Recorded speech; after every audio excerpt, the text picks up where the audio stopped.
అదో మారుమూల పల్లె.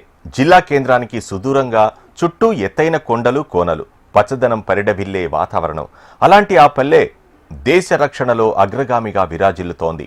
దేశానికి స్వాతంత్ర్యం సిద్ధించిన అనంతరం స్వేచ్ఛా వాయువులు పీల్చుకుంటూ బ్రిటిష్ సామ్రాజ్యవాదుల జెండాను పీకేసి కొత్త జెండాను రూపొందించుకొని సర్వసత్తాక గణతంత్ర రాజ్యానికి బీజాలు వేసిన గణతంత్ర దినోత్సవం జరుపుకున్న వేళ ఓ పల్లె పులకించిపోతోంది. గణతంత్ర రాజ్యానికి రక్షణ కవచంలా నిలిచే త్రివిధ దళాలతో ఆ పల్లె పునీతమవుతోంది.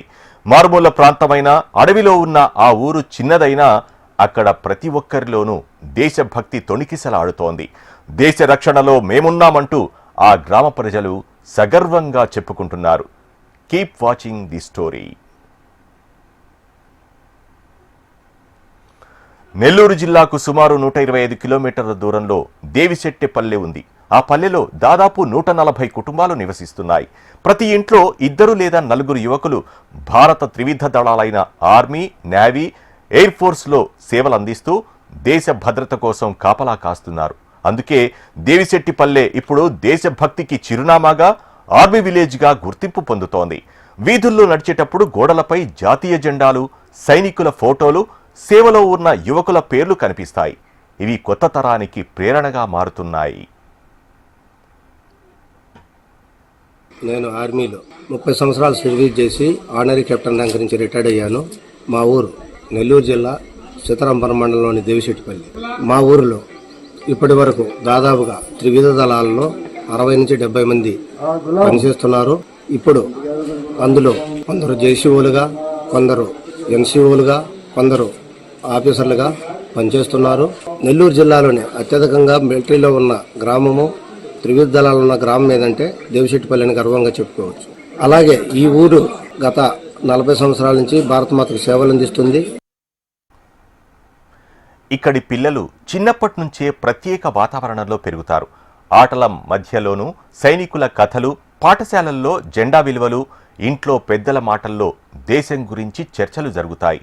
చదువు పూర్తవగానే సాధారణ ఉద్యోగాల కంటే ముందుగా త్రివిధ దళాలనే లక్ష్యంగా పెట్టుకుంటారు. గ్రామంలో ఇప్పటికే సేవలో ఉన్న పెద్దలు, సెలవులకు వచ్చిన జవాన్లు యువతకు మార్గదర్శకులుగా నిలుస్తున్నారు. శారీరక దృఢత్వం, క్రమశిక్షణ, మానసిక బలం అన్నీ ఇక్కడ చిన్ననాటి నుంచే నేర్పిస్తున్నారు.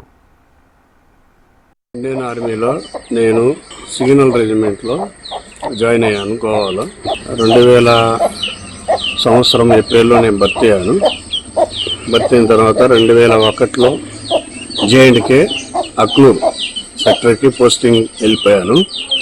2001 జూన్ నుండి పరాక్రమంలో పాల్గొని 1.5 సంవత్సరం పలావాల సెక్టర్లో డ్యూటీ చేశాను. పరాక్రమం విజయవంతం చేసుకొని మళ్ళీ మేము మా రెజిమెంట్కి రిటర్న్ వచ్చినాము. మా దేవిశెట్టిపల్లి గ్రామంలో ఇంటింటికి 2 లేదా 3 సిపాయిలు, సువిధర్ మేజర్లు, లెఫ్టినెంట్ కర్నళ్ళు భర్తీ అయినరు. మేము ఈ ఆర్మీలో ఎందుకు జాయిన్ కావాలని అనుకుంటే, మా ఫాదర్ కూడా ఆర్మీలోనే ఉన్నాడు. దేశానికి సేవ చేయాలనేది ఒక లక్ష్యంతో ఈ ఆర్మీలో చేరాము. అదిగాక మా అన్న ఆర్మీలో డ్యూటీ చేసి వచ్చిన తర్వాత మా అన్న యూనిఫామ్ నేను వేసుకున్నాను. మా అన్న యూనిఫామ్ వేసుకున్నందుకు మా అన్న ఈ యూనిఫామ్ వేసుకునేదానికి ఒక అర్హత ఉండాలా, ఆ అర్హతను సంపాదించుకొని నువ్వు యూనిఫామ్ వేయాలని మా అన్న నాకు గట్టిగా చెప్పాడు. అందుకే ఈ యూనిఫాము వేసుకొని నేను దేశానికి సేవ చేయాలని ఒక నిజాయితీతో నేను ఈ ఆర్మీలో జాయిన్ అయ్యాను. దేవిశెట్టిపల్లి గ్రామంలో మొత్తం ఒక 110 ఇల్లులు ఉంటే 110 ఇళ్ళకి ఇంటింటికి 4, 3 జాయిన్ అయి ఉంటారు. ఇతర ప్రాంతాల యువకులు ఉద్యోగం అంటే సాఫ్ట్వేర్ వ్యాపారం అనుకుంటే, దేవిశెట్టిపల్లెలో ఉద్యోగం అంటే దేశానికి సేవ చేయడమే. తండ్రులు కుమారులకు యూనిఫామ్ కలలు కంటూ పెంచుతారు. గ్రామంలో పండుగలు వచ్చినప్పుడు ప్రత్యేక వాతావరణం కనిపిస్తుంది.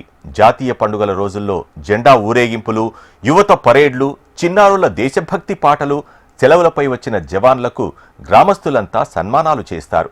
వారి అనుభవాలను వింటూ పిల్లలు మరింత ప్రేరణ పొందుతారు. అభివృద్ధి విషయంలోనూ దేవిశెట్టిపల్లె వెనుకబడలేదు.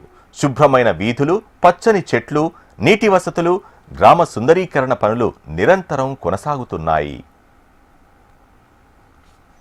దేవిశెట్టిపల్లె అభివృద్ధి కోసం గ్రామస్తులు కలిసి తీసుకునే నిర్ణయాలు, సమష్టి శ్రమ ఈ గ్రామాన్ని ఆదర్శంగా మార్చాయి. దేశాన్ని కాపాడేవాళ్లే కాదు, తమ పల్లెను కూడా కాపాడుకోవడం అక్కడి ప్రజలకు అలవాటు. సరిహద్దుల్లో జవాన్లు నిలబడితే వెనుక నుంచి మద్దతుగా ఈ గ్రామం నిలుస్తుంది.